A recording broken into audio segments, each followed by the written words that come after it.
Hello, and welcome to Recent Activity, your new favorite entertainment review podcast that attempts to cover every film, every show, all at once. I am your co-host, Andrew Morgan. With me, as always, is a man who's fun to be around and an excellent emergency contact, Mr. Shane Beauregard. How are you, sir?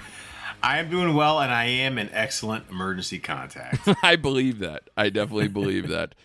Glad to see you, sir. Very busy time for us. We kind of mentioned it last week where it's like we knew the bear was coming, so we're going to inhale an entire season of television, binge model, all of that. Yep.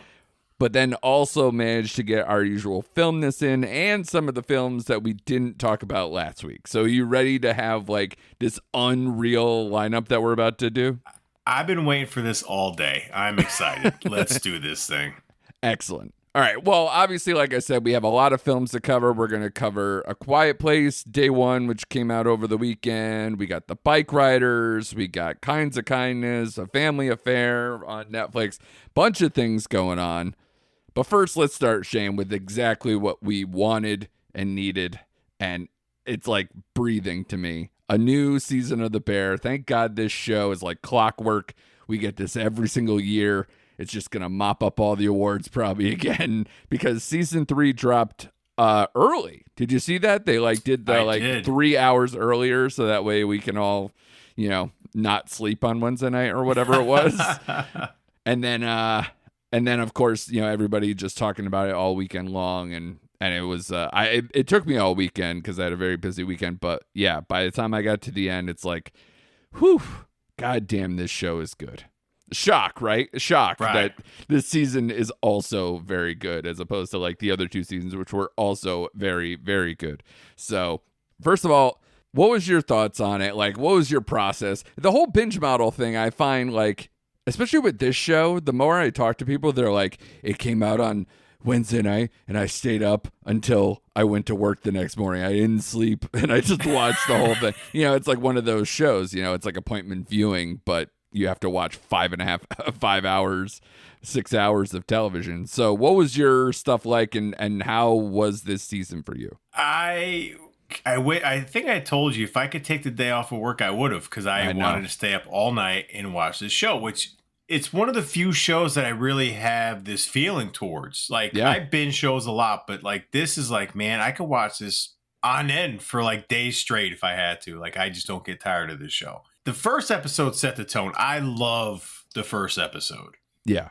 Very little dialogue. It's, what was it called? Tomorrow. And you get kind of Carmy's, all his, teachers and other chefs and what he went through. Like, I loved that episode. That was a good pace setter for me, a tone setter for me. The show is phenomenal, man. I don't know what else. I love the cameos or like the guest appearances. I love John Cena being in this season. Jesus, the haunting. I almost wanted to do something about the haunting in the open because my God, that was it's one of those things. It's classic Bear with how that family works and it's funny and it's whatever, but it's also like it has meaning sort of like within how the structure, like the theme of the season is too. So of course they have to be like masterful even with that, right? Yeah, it's then we get a little more Will Poulter in this season. We even get a cameo by Josh Hartnett, who seems to be popping up in a lot of places nowadays, Yeah. This show did a lot of simmering this season, I thought. I thought we'd get more out of Carmy and we did, but again, it did a masterful stroke at like painting its characters again. Like I love the what episode was it? Napkins. Mm-hmm. Where was it Tina?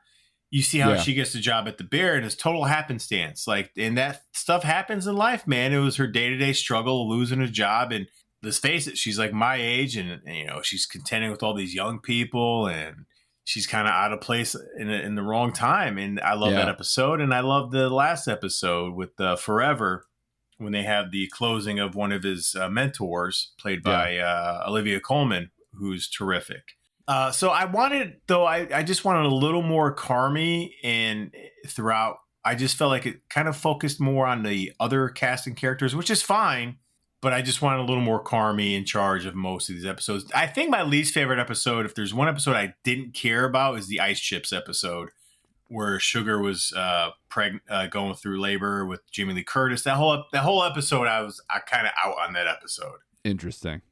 Out of the 10 episodes, that was to me the worst one, man. But like, I had a great time. Hard to disagree. I'll get to it. I know. Okay. Yeah. I had a great time. So like, it's hard to compare to the other seasons. Is it an A like the other seasons? I would give this season an A minus overall. Yeah, I'm the same way. I love Kevin McHale. Joe McHale. Kevin McHale. I'm thinking Celtics. We're just talking power about forward. Yeah, I know, right? Yeah. Honestly, if he was in there as a chef, I'd buy it. Joel McHale is kind of like the J.K. Simmons character from Whiplash. Whiplash, yeah. But no, it was great, man. And it ends up in a good spot where it's like, man, I just can't. Why can't you just give us this now? Yeah. Like, I want it now. Great episode. Great season, though, man. Yeah. I feel like this season was just, it's a TBD season, so I think it's not going to have the same impact as like the master stroke that season 2 was. Season 2, like, as a start to finish, is like one of the best seasons of television I've ever seen in my life.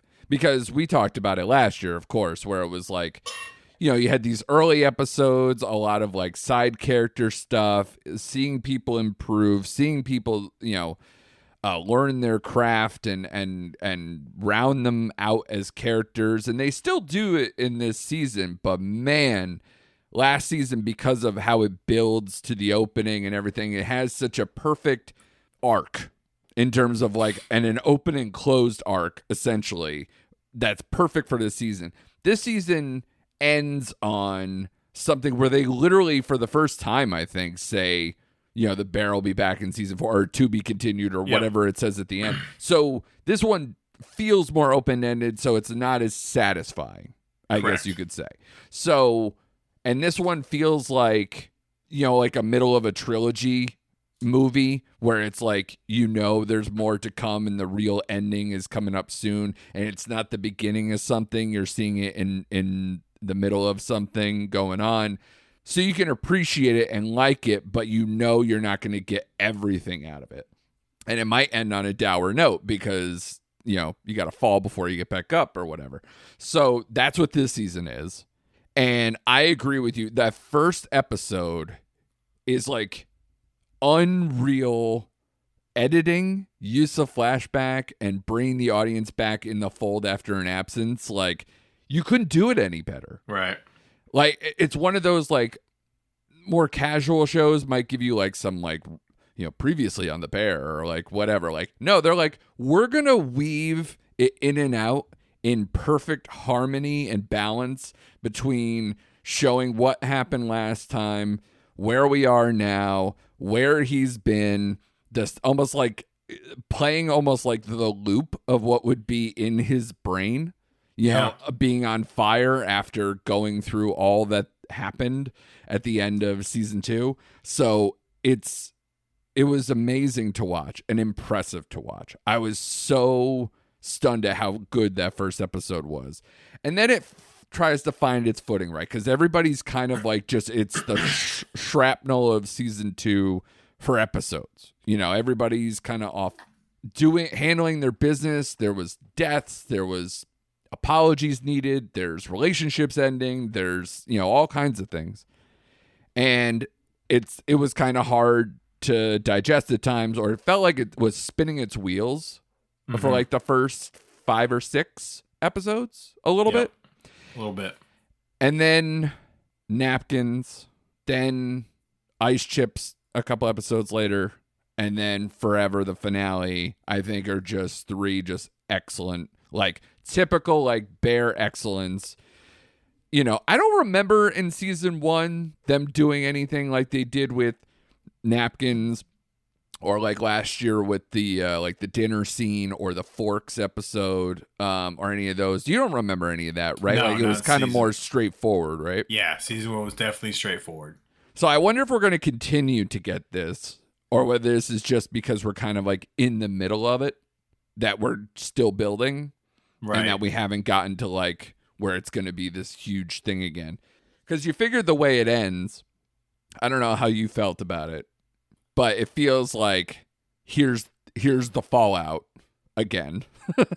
and then, you know, because we all know based on conversations, like that it looks like everything's going to go to shit and something will come out of it. So I don't know. I felt it was a great thing to do. It's a good pivot. It needed to happen. He needs to get slapped in the face. I feel like this was like a half slap, and then the rest of the slap will come next season, and then we'll kind of see where it was. But I think a lot of the conversations they had at the table in the finale with those other chefs and Olivia Colman's farewell speech all kind of set the table of like where the rest of this show is going to go. Yeah. It's going to be a messy way to get there, but I think it's going to get there, and it'll be better for it. It'll just be interesting to see, who survives it, right. and how it's going to play out. But, the only thing I will say is that I hard disagree on Ice Chips. It's one of those episodes that the beginning of it is so hard to bear because of the anxiety and the stress that Jamie Lee Curtis's characters will put on you. But the more it goes along, it's like beautiful. It feels like a stage play. It's like a one-act play, where it's like these two characters who are just locked in. They have so much history. One needs the other, but easily almost wants to run away from it, but can't. And you got these two locked in this room and just trying to figure out a common ground. And it becomes this dance and then finishes out beautifully. I don't know. Right. And especially for her to kind of have to kind of like walk away. I didn't understand fully. I get it. Like, the husband's there and whatever. Like, you got to move on with it. But like, I thought she would have like stayed and gone back in. I thought so too. But I was like, I guess it was just too intense and she got what she needed out of it. And that's it. So I'm fine with it. But I was actually a little taken back why she. Yeah, a little bit. Yeah. So, because nobody else is there.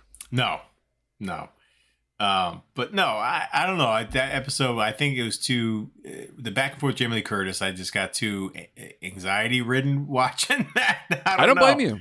But what made it was worse to me is earlier in the season with Carmi and his cousin going back and forth all the time. Just like, God. fuck you for like everything, for every sentence, for everything. It's like that grades on me more than what Jamie Lee Curtis did. Yeah, that kind of did too. But can I also mention how fucking awesome the soundtrack is for this show and how well they implement the songs with the scenes in this show? Even now they have callbacks for it. They did that weave between the 9 Inch Nails song and Strange Currencies, bringing Strange Currencies back because he's in the freezer. Oh, yes. Unbelievable. It's so great, man. Yeah. So great. Yeah, and especially because a lot of it's like 90s bands that we like. Yeah, absolutely, man. So even In the Garage, Weezer, like, what was that in the finale, I think? Yeah. Oh, they opened the finale, I think. Yeah. It's so good. Yeah, it's so good, man. Like, I will end up watching, maybe I'll do it on the 4th of July when I'm hanging out in my underwear all day. There you go. Maybe I'll just start at season 1 and just watch all the seasons again. God, that sounds delightful, man. Honestly, like for such a show that I know gives everybody agita, as well as being so beautiful, like it just sounds like a great time. It does. These half-hour shows are just it's so punchy. Now I know a lot of these episodes they've been like, cool, this one's 43 minutes, gotcha. Especially towards the end of this season. But they go by so quick. Yeah. Well, because it's cut like a maniac. I know. But I was so glad to see a little more John Berthnell in this season too. I thought we got a little bit more of him. Yeah. So I'm hoping the next season kind of, because I don't think we saw like what pushed him over the edge, right? They still are kind of hiding that from us. Is that right? I mean, they kind of dance around like it's not like a day of thing, right? It's more like, here are like the breadcrumbs of like what's been going on, and you kind of get the idea. I want to go back and that makes a good point to be like, I think I need to rewatch the first season because I think a lot of that stuff washes over you. And now that we're getting deeper into that storyline, I think it's a smart idea to go back and kind of retrace the steps. Yeah, I agree. So if you do that, let me know, and I'd be curious to see what you thought because, I agree with you about they pulled back on Carmi, but I think it's just because he's such a mess. Right. And you have to see him kind of break apart this season, so that way you can see him hopefully get it back together next season. We hope. I know. I know, with the history of this family, like, it's an anything goes kind of a thing. But the way it's set to go, I have a certain thing in my head of like how I think it should go. Did they announce like whether it's going past season 4? They did not. So that's where I just can't see it. But like the show's so successful, like I could see them. But this seems like a show that can't overstay its welcome. That's what I'm saying. Like, I thought that too. I was like, for this particular story they're telling, it's like, how many seasons can you pump out before they jump the shark? You know what I mean? I thought about that. Yeah. And to me, like 4, maybe 5, but that would have to be it. Like jump out after season 5, Yeah. 5 seems like such a stretch. It does. It really does.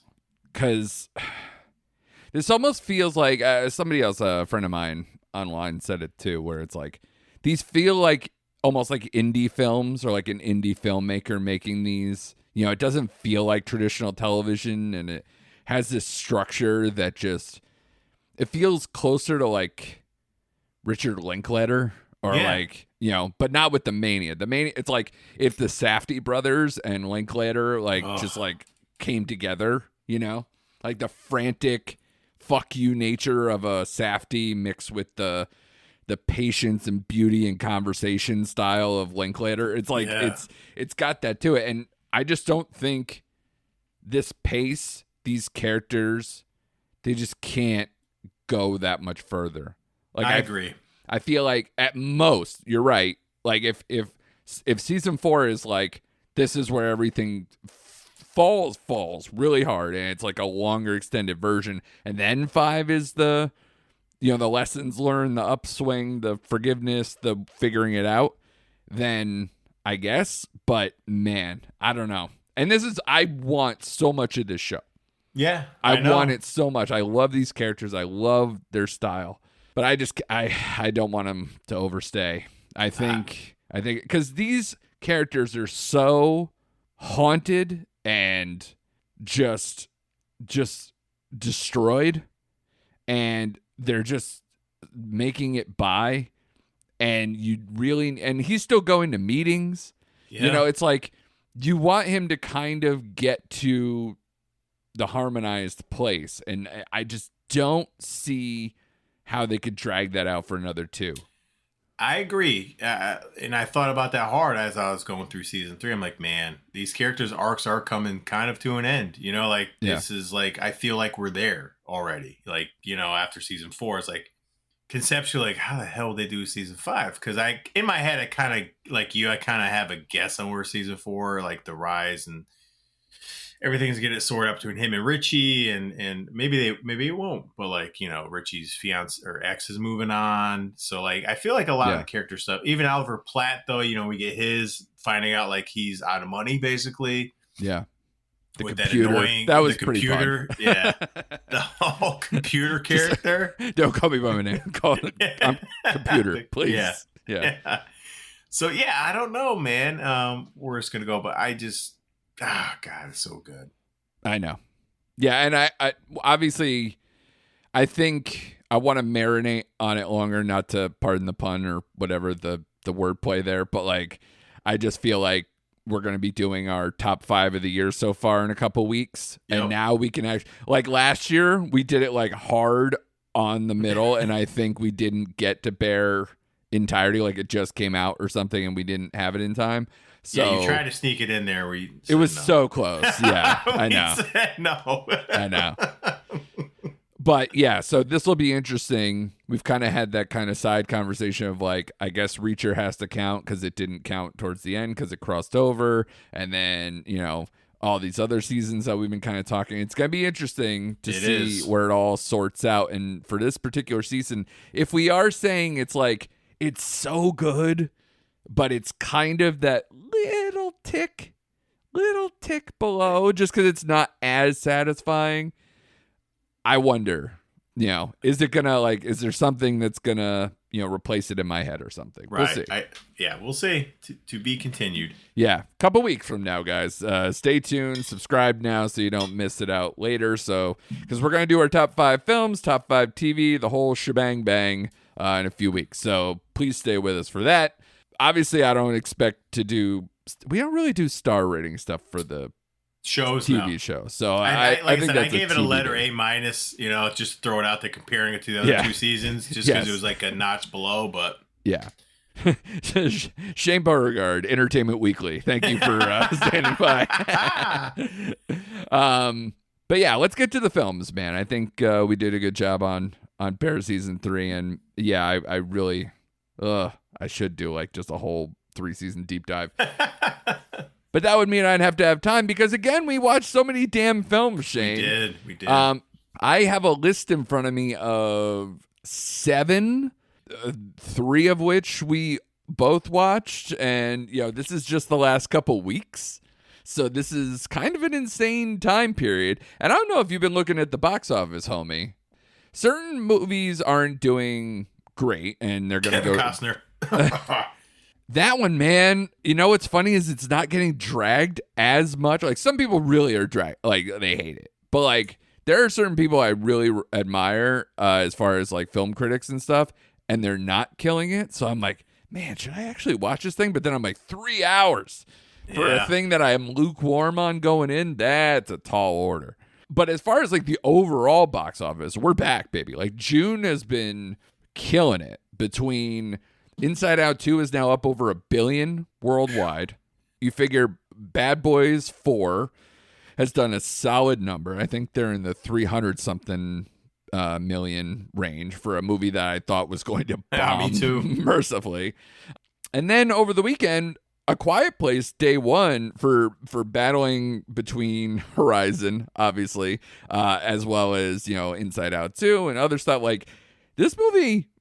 did pretty well. I mean, it's 97 million opening weekend worldwide for a movie, again, that it could have had the Furiosa treatment, It's also in one of those movies now that I'm seeing the numbers like, damn, why the fuck did Furiosa only do, such a small number? And this is so, I guess it's because this one's so easily digestible and it's horror, which is more bankable. I don't know, man. Do you have a grasp on why Quiet Place will beat something like Fall Guy or Furiosa or any of these other ones? I think the horror element does play a big part into it, and basically how good the first 2 movies were, man. Like Entertainment Weekly, like if I gave the other 2 like 4.5s or 4s, this is like right. You know what I mean? Like it's good quality stuff, and it's digestible. It's shorter runtime. And it appeals to a different demographic. Hour 40. Yeah. Because the theater I was in was mainly high schoolers and young early 20s. I think that's part of it too. It's PG-13, right? Yeah. So definitely teen night, man, at the theater when I went to see it, and it was full. Like it felt like the olden days. It's like, what the hell's going on around here? Yeah, I mean, I saw it on a Sunday night late, so that doesn't speak to, the typical audience. Like, people already kind of saw it by then, or that's not the night you go see a late night. So it was a little bit different. But, like I said, it did a quality number. This is definitely a movie and a franchise that could put up solid numbers overseas as well as here in the States. And as we noted, like, yeah, Maxine's coming for next weekend, like for the holiday weekend this weekend. But outside of that, it's got a pretty good runway up until, what would you say, like Long Legs might fight it for horror fans. And then if not, it's Deadpool, Wolverine, and there's got to be something else in mid-July there, right? I'm missing something, right? No, that's really it. Because it's got, but that's what I'm saying. Anyway, like a lot of these movies have a pretty good runway. So let's get to the review of that one. Quiet Place Day 1. We're bringing in the director of Pig of all. It was a weird follow up to think about with such a small indie film, and then having him latched onto this. Co-wrote it with John Krasinski, who this is basically his baby. He did the first 2 movies behind the in the director chair, as well as starring in the first one, had a touch in the flashback sense, more in the second one. And I love this franchise too. I really love those first two movies. The first Quiet Place is one of my rare 5-star movies. And I actually thought the second one was like a pretty close comparable. I think it's a 4.5 for me. So this one, I didn't really know what to expect. The trailer kind of shows you that it's, back to business with the aliens and, obviously a different set of characters and stuff. But honestly, I didn't know if they were going to try to do anything tying to the other films or, kind of giving insights that we didn't with the other two movies. And actually, it's a weird type of movie that, even though it's a prequel, I wouldn't recommend people watch this before watching the other two movies. Do you have that feeling too? Yeah, correct. So, because it kind of takes the piss out of it, right? Like, if you're going to go into the family and go into that environment, I want to go into the heavy personal first, follow the family story, and then go backwards and dig in. So I think it's in the right order now. So if anyone's wondering, like, do I need to see anything? Technically, no. But I also wouldn't recommend, if you want to watch the other ones, to watch this first. Correct. So Lupita Nyong'o and my boy Joseph Quinn, I'm a Stranger Things guy. I know you're a Stranger Things guy. Like, they actually make for a pretty good pair. Like, it's a very awkward start, them and the cat. It's a pretty interesting story that they unfolds. I don't want to go too spoilery, but basically, for the nuts and bolts of it, it's a story about I thought, did you like the fact that it enters into a story where it's like someone who has kind of essentially nothing to lose on the day the world kind of ends? Ooh, I had to think about that one just for a little bit. But I did like that character arc by Lupita. I liked her character. Yeah. I'll get to Joseph Quinn's character in a little bit. I liked them as a pair. I thought they were great. But motivation behind the characters were... Well, I get her. We get her motivation, right? We do. Yeah. And her being in the condition that she's in, I kind of figured she would do something to, whatever. Yeah. I kind of saw that coming. You know what I mean? And I was fine with it. Yeah. But Joseph Quinn's character, Eric, we kind of meet 20 minutes into the film, 15 minutes into the film, somewhere around there, more, right? Something. Yeah. I really didn't understand his motivation, right? Other than he didn't want to be alone. Pretty much during this thing, Yeah. And it was tough for me to wrap around them getting the pizza. I was like, okay, all right, whatever. Well, until it unfolded itself, you mean? Right. Yeah. But one of my favorite scenes was in the third act when they got to where they were going and they spent the time and he did the magic trick and all that kind of stuff. Yeah. That was probably my favorite scene of the movie. Totally. Yeah. Same. But these two characters carried the entire movie. I liked how we got to see more of the monsters, I felt like, in this movie.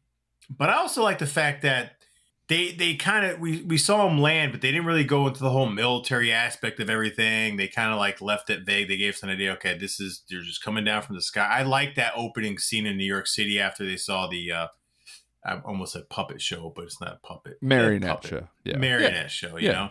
Yeah. I like the director took that tact, as opposed to like diving into like, all right, what's the military doing? And the more mythos behind the aliens, didn't get a whole lot, which we have it in the first two movies, really, other than they can't swim. That's the big takeaway here. So which again, honestly, is why I said what I said about like the other thing, because it's kind of a discovery along the way in the first couple movies of trying to figure that out. So for you to watch this first and get that and then have to see a family also go through that, I think is redundant. Right. And there is one small tie-in that I like that they did with this movie. They did tie in, and I can't pronounce his name. Digimon Hansu? Yeah, Digimon Hansu. Yeah. Because at first, like, I'm sitting there, I'm like, was he in the second one? And I had to go and look. I'm like, yeah, he was in the second one. So I like that tie-in because we got to see how he got there. Right. So I did appreciate that, man. But tension-filled. I had a good time at this movie, man. I love this franchise. Yeah, I think Krasinski probably does a better job with the aliens and the horror and the tension stuff a little bit better than this movie. because it kind of feels like they're not as in your face. They're not as around the corner. There's not a lot of those moments because it's such a, you can call it mission critical because they have a goal in mind as far as these things go. But I don't know. It's a softer entry than the other movies, but it's solid enough to watch. It's entertaining. It's definitely watchable. It'll hold your attention. It's a good story with two leads, or a co-lead or however you want to put it, whether it's 1A, 1B, but like Lupita, I always enjoy her. She's actually probably vastly underrated at this point for how many really good movies she's in and plays a big part of them, and then still isn't like a name that just flows off the tongue for people of like who should be in bigger things. I'm glad that she's essentially the lead of this film, and she sells it too, like the cancer element and the heartbeat of it with like tying in the father and the whole thing. So I enjoyed all that. And the poetry thing is a nice touch. And I like them as a pair. And the thing about these two is that it's such great casting because they're so expressive in their faces. And honestly, so is Digimon Hansu. So it's a good person to kind of tie it back in and do all that. So I appreciated that. But it's just, it's solid. Like, I'm not going to be like, if somebody said, could I wait till, it goes on video, I wouldn't kill them for it. It's a good experience in the theater because you kind of like the alien experience, but I didn't think it was like something, that I hadn't seen before, or that because we've all seen a lot of these like post-apocalyptic kind of things or end of the world stories lately. That it's good, but if you watch it at home, especially with having a good TV and a good sound system, I always tell people to go to theater. But like this one, if you wanted to, I wouldn't kill you for it. Yeah, I can't disagree because it's not breaking any new ground. Let's put it that way. You know what I mean? So it's a good time at the movies, but I'll just open it up. It's a 3 out of 5 for me because I think it's that. It was a good time. It doesn't elevate too much. Has a very few scenes that you're like, yes, that's great. Ending you see coming, but it's good. It's saccharine, but it's good. And move on. Yeah, I gave it a 3.5. Maybe the extra half star for the cat, which I did enjoy throughout this movie. I'm glad they didn't use a rescue or a dog in this one. So many times, dude, I was like, "Where's the cat?" Because it seemed like it was the disappearing cat trick, and then cut back a few scenes later, and the cat's back, and you're like, "Where the fuck did the cat go?" So yeah. I enjoyed the cat, though. It was a nice change of pace. Oh, from yeah, the I had dog, no problem like with the cat. Yeah. So I love the cat, though. I wouldn't have gone through the lengths Eric did in this movie for the cat, but Yeah, especially when it climbed in that scene towards the end. I was like, the cat will find you. You don't need to climb up there. You can kind of just wave at it a little bit. He didn't. He just went right for it. So I was like, all right, good on you, I guess. But at the end, a little lesser than the first two films, which isn't a knock. It just is what it is. So 3.5. It's a solid franchise. I mean, what are you going to do? But again, like this could have gone really bad, and it could have been really boring. And it could have also tried to do stuff, like you said, with the government or trying to tie too much to the other films or whatever and gotten wayward. I like that this is a more personal story because it kind of fits the franchise. It's just, it's a notch below. That's all. Yeah, exactly. Yeah, which is nothing wrong with it. It's just, it is what it is. So yeah, Quiet Place, day one, did really well at the box office. Another movie we saw was the week before, which was the Bikeriders. This is one of those that we've kind of been circling, eyeing, especially in the Austin Butler renaissance that we're in between Dune Chapter 2 or Dune Part 2. Excuse me, I want to say chapter for everything. Dune Part 2, and I am right. Like it's Part 2, right? Not Chapter 2. Part 2. I'm losing my mind. Between that, the whole Elvis thing, and him just being everywhere, it's Austin Butler all the time, and obviously your homeboy Tom Hardy pulling another amazing accent out of the bag.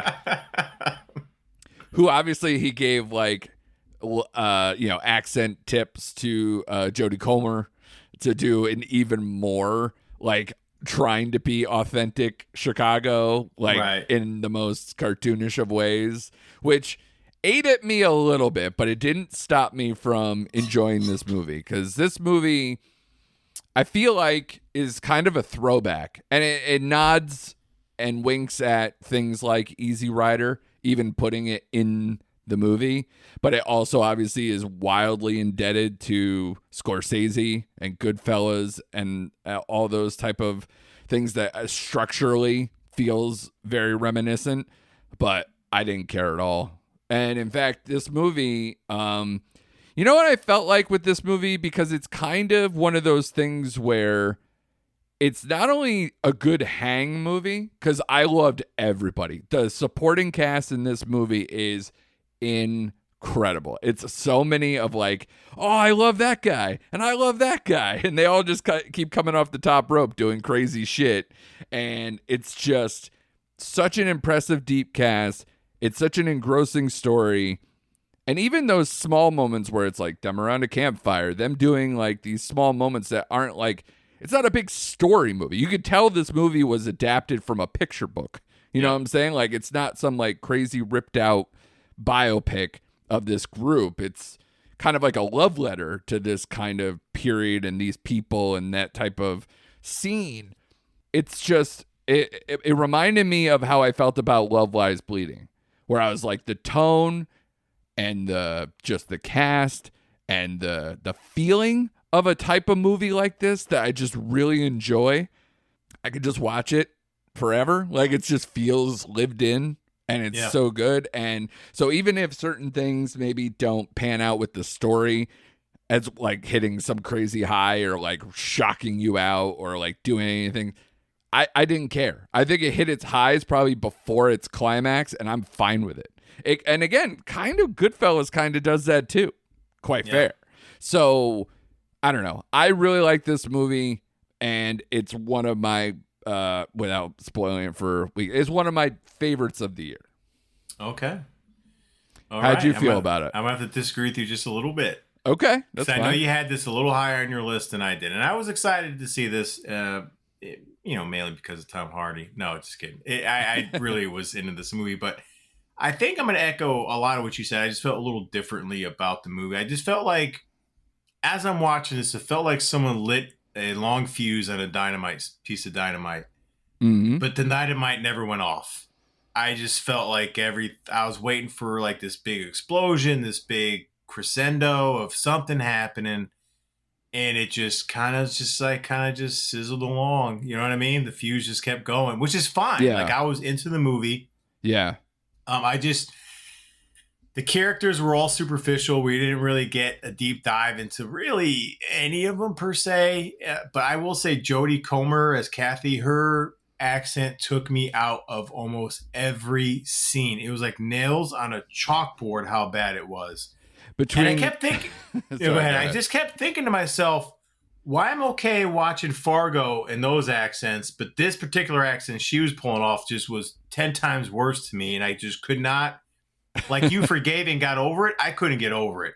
I was like, can you get her off the screen, please? Yeah. At any moment now. Yeah. I was kind of wanting to see a little more Austin Butler, I guess, in this movie. But the supporting cast, Boyd Holbrook, my favorite scenes in this movie. Holbrook is so good. He's so good. Is the Michael Shannon as, I forget, Zipco. Zipco, right? Yeah. Right? Yeah. His campfire story about him wanting to join Vietnam and going to Vietnam was probably my favorite scene of the movie. Yeah. He steals every scene he's in this movie. I thought he was the best supporting actor in this whole film. Yeah. I loved him. What took me out was the third scene and kind of ruined it, because once he had the scuffle with the kid and said he can't join the club, I knew exactly what was going to happen, and it's going to piss me off. Yeah. I'm like, they're going for Carlito's way here. And that's exactly what happened. And I'm like, you motherfuckers, like, really? And then it pissed me off because his two boys were sitting in the parking lot like a bunch of idiots in their cars. I'm like, just run them over. Like, run them over. Yeah. They're on bikes. Instead, you tucked your tails between your legs and, like, I don't know. It's like he meant so much to you. Like, you didn't do anything. Like, okay. So the third act is where it tripped me up the most, I thought. Yeah. But overall, it would it crack my top 10? Probably, but I couldn't get it into my nowhere near my top 5. Yeah. I understand. And I agree wholeheartedly about Michael Shannon. Like him and Boyd Holbrook just were so great. And even Norman Reedus, whenever he would kind of do it, the tough part with him, right, is that he's Norman Reedus. Yeah. So it's like you expect him to be on a bike and a greased up weirdo who looks like the Phenomena guy from the Muppets whole time. It's so fun. He does.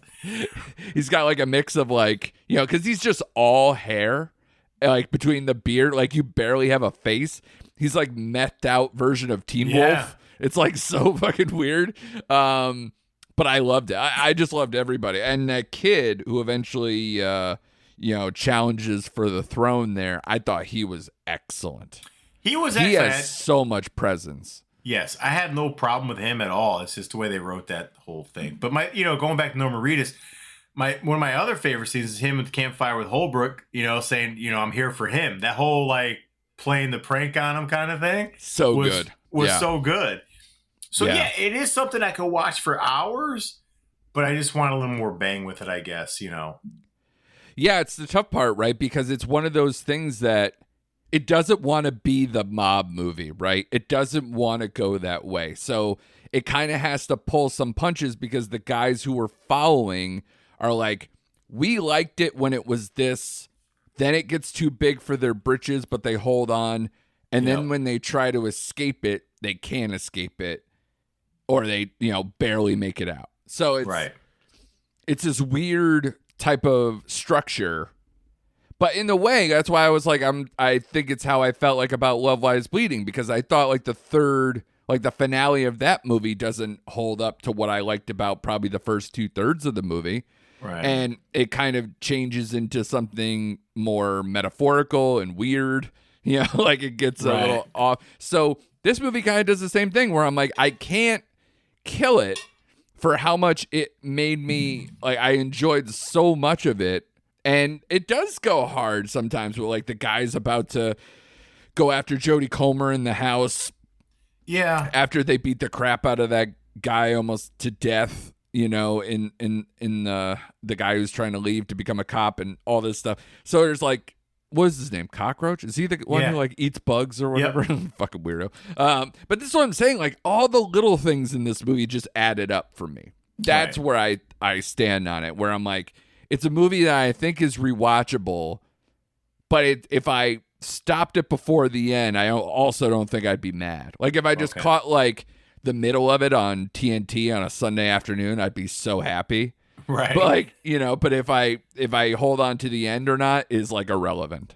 Right. Okay. It's a weird movie to have that feeling. I understand that, but I enjoyed it for that. So to me, I think, because we can't do mid-range stuff, I think it's a 3.75. You cheater. You cheater. I know. Like it's somewhere in that range, 3.754 for me. Because I think just this cast deserves more accolades because it's just so deep and so much fun, and like it's hard to have me hang that well with a movie like that. I don't know. I thought it was impressive for the fact that it like came from nothing, basically. Right. I ended up giving it a 3.5, so I'm not too far off of you. Yeah. With this movie, so. But see, this is what I'm saying, and this is why I kind of ticked it higher. Because if I'm you, and I'm saying it's the same score as A Quiet Place Day One, and this is so like trying something different, trying something a little more forward, has a better cast. Like it's one of those things that's where I just kind of like tweak it. Just the score goes a little bit higher. You know what I'm saying? I'm not going to cheat it, and don't try to get in my head to change the way this is what I do. My rating system. That's what I'm here for, buddy. This is the post episode 100 shit. I'm going to go hard in the paint on you every week now. Become me. So I don't know what you want to do next, buddy. Those are the ones that we kind of crossed over. We also crossed over with A Family Affair, if we want to just toss it out there. Like, I covered this. Did you read my review? I don't know if you did. But, okay. Did you? So I gave this a 3 out of 5. I think that's what it is. You can argue a smidge below, but like it depends on your mileage or your tolerance of a certain character to me. I think it's a movie that starts out slow because it has to be more annoying in the beginning to get where it goes later. But I think it's better than I thought it could be. So I think that's why it got up to me for a 3.5 or a 3 out of 5. Yeah, I also gave it a 3. So I'm right there with you. Okay. For a Netflix movie, I thought this was one of the better ones down the pipe for this kind of romantic comedy genre. Yeah, to put it out there for people, sorry, I didn't actually do a good job of setting up. It's kind of a rom-com. It's got enough rom and com, but it's also kind of a drama and kind of I loved how the director kind of put it out there that it's 3 people's coming of age thing, because it kind of is. Yeah.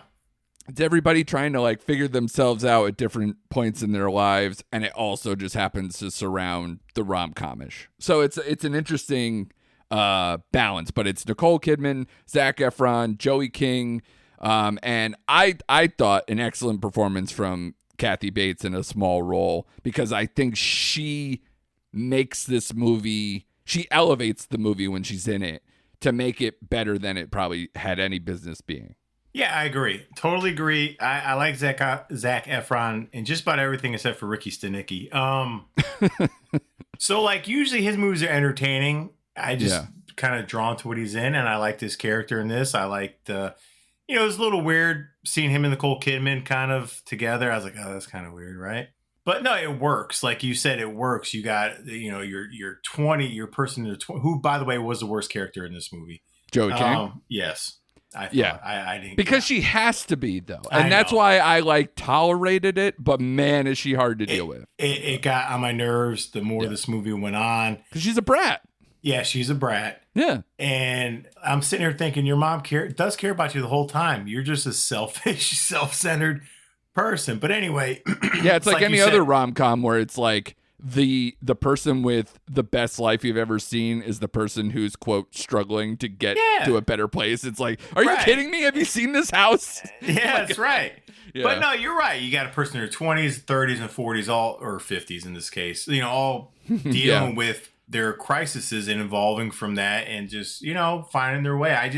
It was an enjoyable watch for a Netflix. I hate adding for a Netflix movie, but it's true. Like a lot of these end up being trash. And especially in that genre, it really is either feast or famine. Right. And Kathy Bates did elevate every scene she was in. I loved her in this movie. So it ended up being a 3. I'm glad to see Zac Efron looking a little more normal and not so much growth hormoned out. Dude, when he took his shirt off when they do that bed scene, I was like, holy shit, because it's still, Iron Claw body. I was like, oh my God.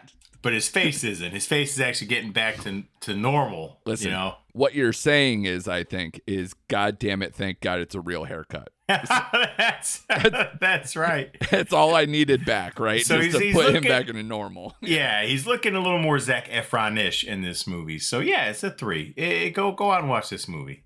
It is. Yeah, I echo those things. I caught Kinds of Kindness, which is not in Hollywood South for you. I'm sorry that that's not. But this is the new Yorgos Lanthimos movie coming hot off the success of Poor Things, which, again, had like a pretty good box office run. It had a whole Academy Awards run. This is not going to probably have those two elements because this is a tough sell of a movie. The only thing that will sell it is obviously the trailers have been great. Using that Eurythmics song and kind of cutting this craziness. I was bought in hard to go see this movie. Especially, again, I like The Favorite. I like Poor Things. I heard this is more of a throwback to his more crazier days, going like Dogtooth, Killing of a Sacred Deer, Lobster, etc. And they were right, and probably is a tinge wackier, a tinge nuttier. And this is like, especially when you talk about like the lobster and shit, it's like, really crazy. Yeah, it is. It's an anthology with Emma Stone, Jesse Plemons, Hong Chow, and Willem Dafoe. all playing different types of characters. It's the same ensemble cast for all three films, but they're all very different. And I'm trying to still wrap my mind around like, themes or what the quote kinds of kindness maybe are in these, but it's so insane, all of these. But I will say that the performances are good. The only thing that kills me is sometimes you ever watch like a really weird movie and they almost perform like they know they're in a weird movie. Like They don't buy it in. They're not trying to sell it to you as like normal. So they talk in this very stunted, almost soap opera-ish way, like that you're watching some whacked out indie movie. That's how they were kind of acting through a lot of these three movies, these three little short stories.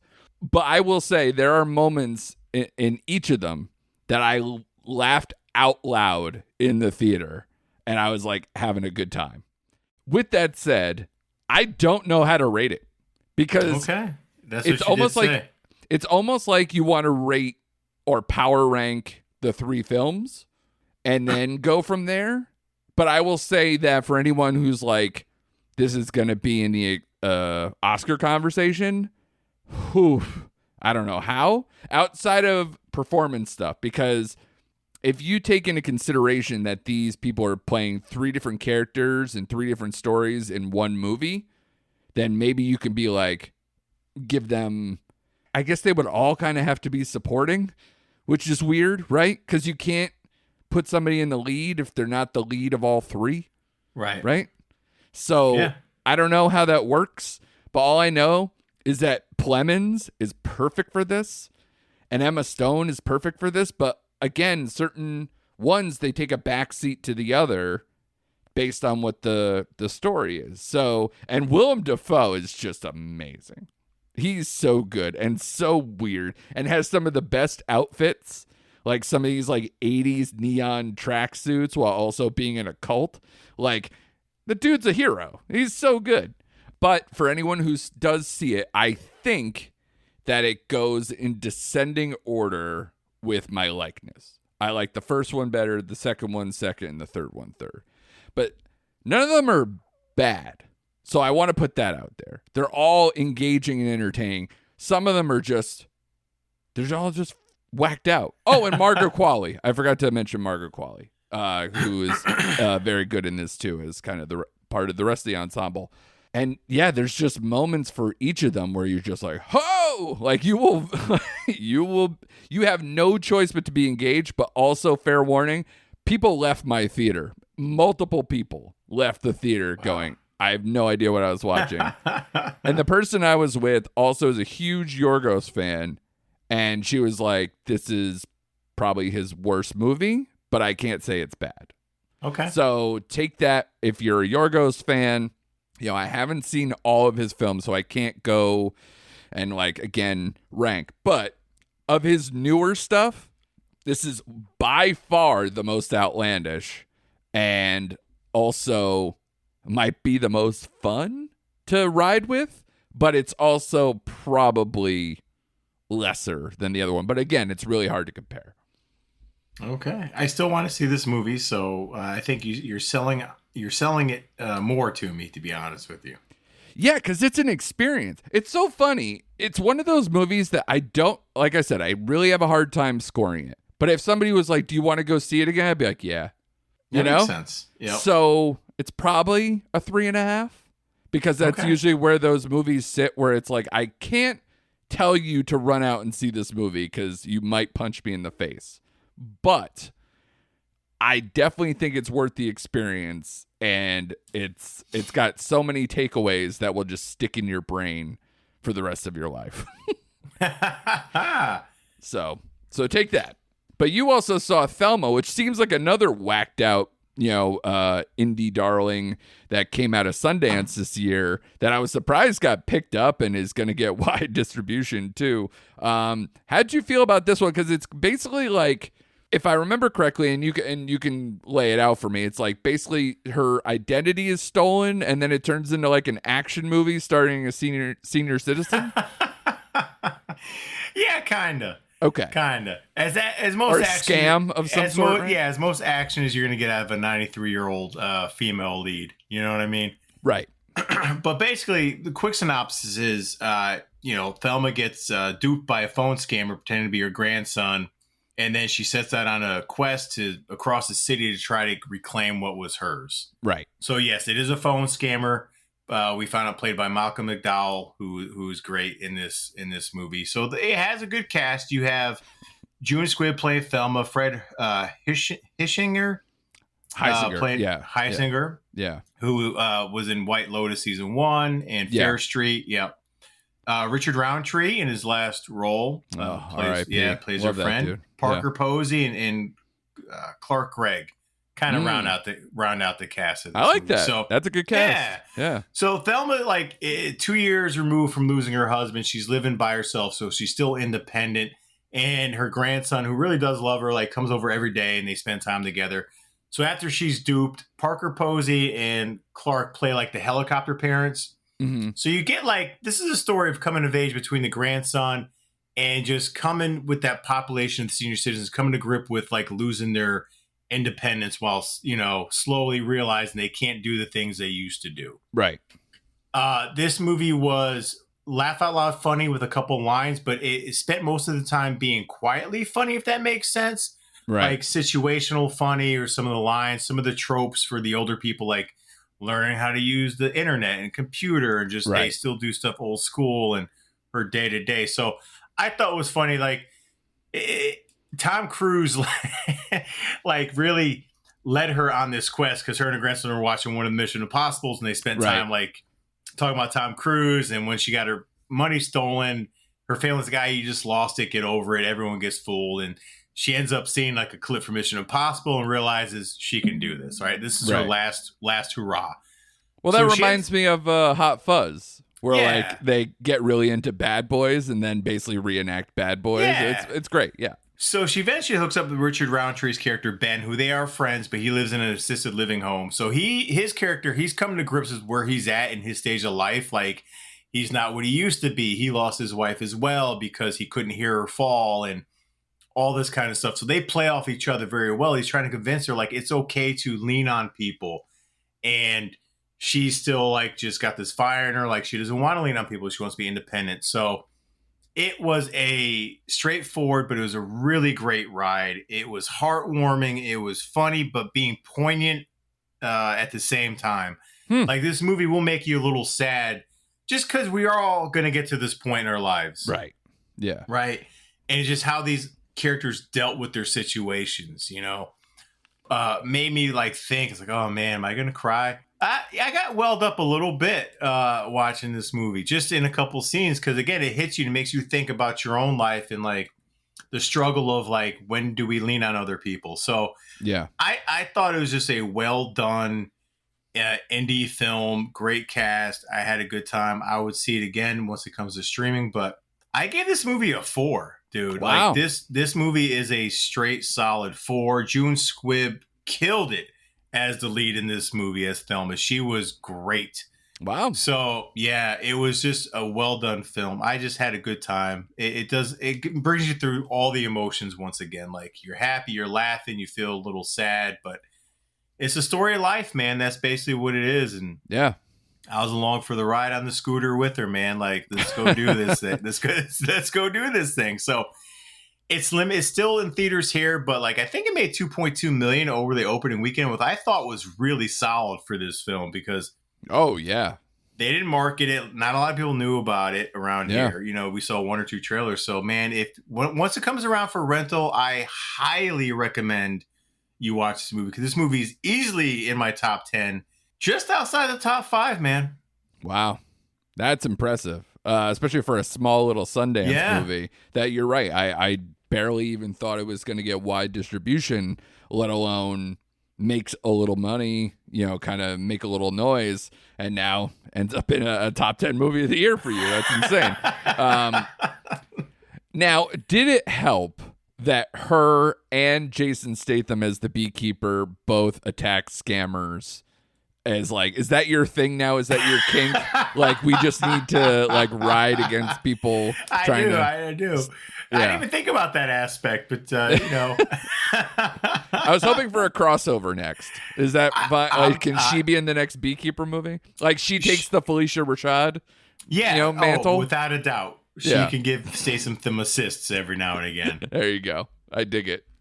How about for your basically like streaming pick? Now that you're like, wait for this to go to streaming, something that did go to streaming that has been on my watch list that I'm curious to see how you felt about it. Last Stop in Yuma County. How'd you feel about that one, buddy? Because it looked like a whole lot of fun. It was, I got done watching this movie and I'm like, okay, how much do I like this movie? You know what I mean? Like, because it's going to make you feel certain ways. Because basically the setup is you got these, it's set in the 70s. So I just wanted to let you know that now. So you got like, no, it's helpful. Phone, the because it doesn't feel like it in the trailer. Right. It's definitely set in the 70s. You get these people who are at this stranded rest stop before traveling to destination, and they're all waiting because the fuel tank is late, so everyone has to kind of wait here. So in the process of that, we get all these characters kind of coming into the restaurant, different backgrounds. No known actors in this film, really, none. How dare you? I know, right? Except for hold on, I know you're gonna get Faze in Love, who. Oh, that's not where I was going with that. He needs to slow down a little bit. And then Richard Brake plays Jim Cummings. Yeah, okay. I'm sorry I missed him. Like, as far as like indie people are concerned, Cummings is kind of like, I saw him in the beta test during COVID times. Was that Snow Hollow? Like like he makes like a lot of like Thunder Road. He makes a lot of like these indie movies that people just really latch on to. So I just wanted to give him, is that what his name is? I'm fucking that up. Hold on. It is Jim Cummings. You're right. Is it? All right, cool. Yeah, he plays a knife salesman. Right. Okay. He's the first person you meet, and I hate to rain on your parade, Andrew. He was probably the worst part of the movie. No! His acting, I should say, was just horrible. But anyway, you get all these people eventually pile up into this diner, and that's when all the fireworks start to happen, man. Like, I don't want to go any more than that because it'll ruin the entire movie. So you get this tension building up because this is not a spoiler, two bank robbers come in there and they're trying to control until the waitress say, hush up, and that whole situation as people are coming in. And everyone's kind of like wondering, like, what's going on until like the crescendo happens and then shit goes sideways fast. And that's where this movie picks up. But it's an hour and a half. It's real quick. I felt like this movie was a late 90s Coen brother movie at times, Yeah. With the characters and how it happened, how it was shot. And I just love the fact that it was set in the 70s. I thought that added character to the movie and it made sense in a lot of these situations. So I ended up giving it a 3.5 when I was done watching it. Yeah. I'm glad I did. And the only reason why I caught on in this movie, because I had a couple clients who aren't movie people, like, oh man, you got to watch this movie. We loved it. If you like The Hateful Eight, which is nothing like The Hateful Eight, I don't know why they brought that movie into frame with this. It's not. Well, because it's a one location you're kind of stranded in. I get that part of it at least. Yeah. Yeah, that's the only thing it had a comparable to The Hateful Eight. You get these cast of characters in one location. But other than that, that was it. But no, it was worth the rental for me. Actually, we rented it. We rented it. But no, I'm glad I saw it. It was a well done film. I give this a recommendation on Amazon Prime now. I think you can rent it for $5.99. Yeah. Definitely worth your time. So 3.5 for The Last Stop in Yuma County. Yeah, I don't know anybody who doesn't like this movie. I've seen it recommended. It's been recommended to me a couple times. I'm glad that you enjoyed it. It's been on my watch list. I need to get off my ass. It's just we've had this pile on lately of movie after movie that will not cease this week as we will now turn the page to Beverly Hills Cop Axel Foley. We got Maxine, and obviously catching up with our stories as they were with I didn't watch House of the Dragon last night, so I got to catch up with that. I didn't watch The Boys on Friday. I did watch Presumed Innocent this week. Did you? I'm behind on that one, man. Okay, so yeah, latch back onto that one. And I am still begrudgingly watching The Acolyte. So, I off mics, I want to tell you there was a reveal, so that way you could just sleep tonight to know who the person is in the mask or whatever. But okay, but outside of that, you can keep going with your your boycott of the rest of the season. So that's fine by me. But yeah, man, great job by you. We covered a lot today. Shout out to Inside Out too. It's the only real one we didn't do a deep one. If you like the first one, watch the second one. That's it. Oh. It's probably a slight tick under, but my kids said they liked it better in the first. So if you want to take a kid's opinion over an adult, yeah. So I wonder if it's because they're aging into the Riley stuff. Yeah, I think it's part of that. And this one, I liked a lot of the Riley stuff. I liked that dynamic. And every edition, Maya Hawke being anxiety worked out really well. I've even loved the interviews she's done where how she connected to it and how she kind of almost acts like so anxious in these interviews that you're like, okay, I get it. You didn't probably even need a screen test. That's fine by me. But that's great. So yeah, please subscribe now. Cause like we've mentioned, we got these heavy hitter movies coming up this week. We got our top 5s coming up later on in the month. And it's just going to be super busy because it's summer, baby. And this is when we go to the movies at 9:15 in the morning sometimes or 10:15 at night. It doesn't matter. We're going to be there, and we are committed to watching all these movies for our enjoyment and hopefully for yours when you're listening. So, like I said, subscribe now. Tell a friend. Follow us on the socials at Recent Act Pod. And be sure to come back next week for more Recent Activity.